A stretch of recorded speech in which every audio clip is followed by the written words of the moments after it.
श्री अनुराग ठाकुर जी। धन्यवाद सभापति महोदय।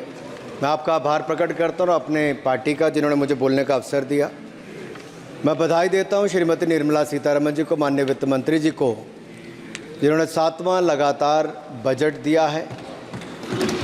ये केवल केंद्रीय बजट नहीं, ये जन भावनाओं का बजट है, इसलिए मैं उनको बहुत बहुत इसके लिए बधाई देता हूँ। अगर आप बजट की ओर देखेंगे, इसकी भूरी भूरी प्रशंसा सब तरफ से हुई, लेकिन एक नेता ने यहाँ खड़े होकर जिस तरह से पहले कटाक्ष किया कमल पर, ना जाने कमल से उनको क्या विरोध है, लेकिन कमल के लिए, कमल का अगर शब्द का प्रयोग राजीव नाम के लिए भी किया जाता है, कमल के फूल को अगर राजीव कहेंगे तो वो भी है, लेकिन कहीं ना कहीं कमल को बुरा दिखाने का प्रयास किया गया। अरे भाई, ये बात सही है कि हमारा चुनाव चिन्ह कमल का फूल है और जनता ने तीसरी बार लगातार हमें सत्ता में बिठाने का काम किया है, लेकिन केवल ये कमल का फूल नहीं, इन्होंने अपमानित कुछ और करने का काम भी किया और मैं उसका थोड़ा उल्लेख यहाँ पर जरूर करना चाहता हूँ।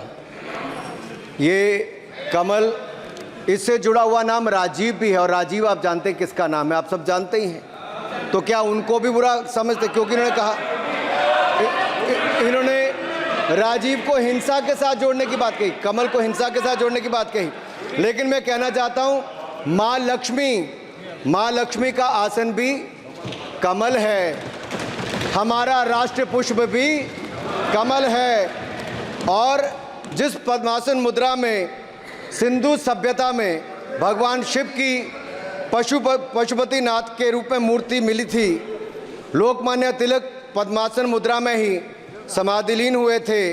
आप कहते हैं कमल के चारों तरफ हिंसा है। आप कमल का अपमान नहीं कर रहे, आप बल्कि महायोगी भगवान शिव, भगवान बुद्ध और लोकमान्य तिलक जैसे महापुरुषों का अपमान कर रहे हैं। इसलिए अगली बार कमल के बारे में बोलने से पहले थोड़ा सोच कर बोलिए कि आप किस किस का अपमान कर रहे हैं। और केवल रील के नेता मत बनिए, मीम्स आपकी खूब बनती है। रियल नेता बनने के लिए सच बोलना पड़ता है। और सर, कुछ लोग एक्सीडेंटल हिंदू हैं और महाभारत का ज्ञान भी एक्सीडेंटल है। और उस नेता के अलावा और कौन नहीं जानता कि महाभारत में अभिमन्यु का वध 7 महारथियों ने मिलकर किया था। जयद्रथ, दुर्योधन, दुशासन, कर्ण, द्रोणाचार्य, कृपाचार्य और शकुनी। लेकिन राहुल जी ने कभी महाभारत, शायद, अब मुझे तो पता नहीं, पढ़ा भी नहीं, पर देखा भी नहीं होगा शायद सर, मुझे लगता है अंकल सैम ने लिख कर दिया होगा, अंकल सोरोस ने लिख के दिया होगा, कहीं से पर्ची बनकर आई होगी और कूल डूड बनने का प्रयास किया होगा।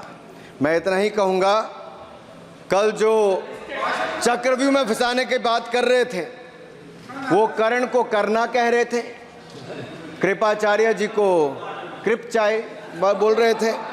चलिए छोड़िए उसको। अध्यक्ष जी, कल तो ऐसा लग रहा था सदन के अंदर महाभारत पर इतना सारा ज्ञान दिया गया कि एक समय ऐसा लगा BR चोपड़ा के महाभारत के धारावाहिक का संगीत गूंजने लगा हो। और कहीं ना कहीं उन्होंने एक बार महाभारत पढ़ने के लिए फिर प्रेरित किया। मगर इस बार महाभारत पर मैंने एक नई पुस्तक पढ़ी जो उनकी पार्टी के विद्वान सांसद, जो इस सदन के सदस्य भी हैं, उन्होंने लिखी है, और उस पुस्तक का नाम है the great Indian novel. Rahul ji को अगर महाभारत और चक्रव्यूह के विषय में विस्तृत जानकारी लेनी है तो अपने उस सांसद से वो संपर्क कर सकते हैं। और मैं बताऊंगा, शशि थरूर जी ने, शायद वही राहुल गांधी जी को बता दें या बताएंगे, नहीं तो मैं बता देता हूं कि आपने महाभारत और भारत के स्वतंत्रता संघर्ष को मिलाकर जो उपन्यास लिखा है उसके पात्र कौन कौन हैं। इस उपन्यास में धृतराष्ट्र के रूप में किस नेता को दिखाया गया है, कौरव किस पार्टी को कहा गया है, इस उपन्यास में प्रिय दुर्योधनी कौन है। जब राहुल जी को इसका पता चलेगा तो मुझे लगता है कहीं ना कहीं शशि थरूर जी पर कार्रवाई ना हो जाए। लेकिन क्या है साहब, ये लोग तो संविधान दिखाते थे, पढ़ते नहीं थे।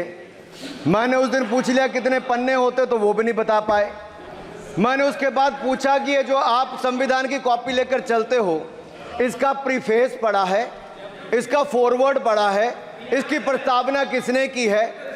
के वेणुगोपाल जो सॉलिसिटर जनरल इनकी सरकार के समय भी रहे होंगे, सीनियर एडवोकेट हैं, या गोपाल शंकर नारायण जो सीनियर एडवोकेट हैं, उन्होंने उसकी प्रस्तावना की थी और प्रस्तावना में लिखा था कि कैसा काला अध्याय वो इमरजेंसी का समय था।